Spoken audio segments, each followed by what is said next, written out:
I think part of the reason that becomes a friction point is that you have a lot of options for the way that gets done. It can be confusing for people who have never done it before. Now an investor is onboarded and they've signed all the documents. One of the main friction points that we've encountered is actually the accreditation letter. Yep. So before we accept an investor as an investor into the actual fund or a syndication type of a deal, right, we have to review their accreditation status.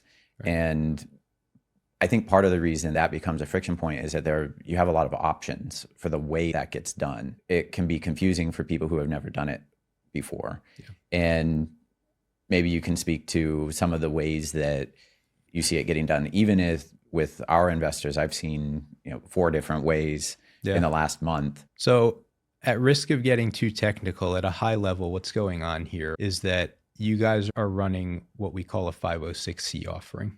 And because you're doing that, the onus is basically on you to take certain steps to check accreditation status for each investor who comes onto the platform and subscribes.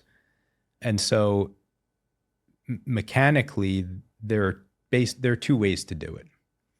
Like we talked about before, we have a platform set up, Avestor, and through that, the investor has the ability to self-serve from an accreditation standpoint. So they can click through and go through a process to fill out some paperwork online to say, hey, yes, I'm accredited.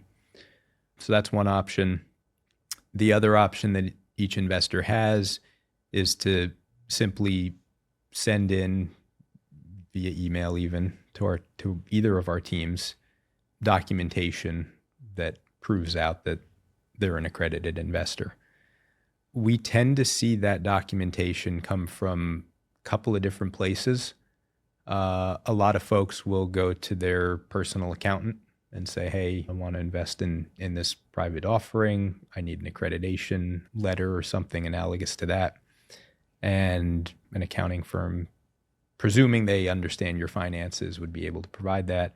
We see wealth managers play that role sometimes and fill the same need. So it's through relationships like that investors would typically submit that accreditation material, assuming they're not going to go through the online platform to do it. And my understanding of the different online platforms, which there are several of them at this point, Yep, is you just upload some documentation. Someone on that team reviews it and produces that same type of a document, a letter or otherwise.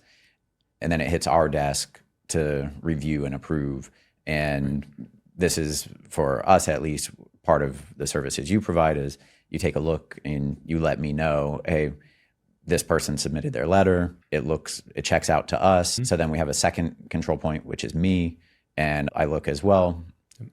Everything looks good. Then we can advance them to the next stage. And for those folks who come in through or who accredit through the more, I'll call it manual workflow, the process on our side is pretty similar, where we're picking up the materials that they sent in, maybe from their accountant, let's say. We're reviewing it. We're basically asking, is this legitimate? Is this a reputable source that they're sending it in from? Is this person proving accreditation to a satisfactory level?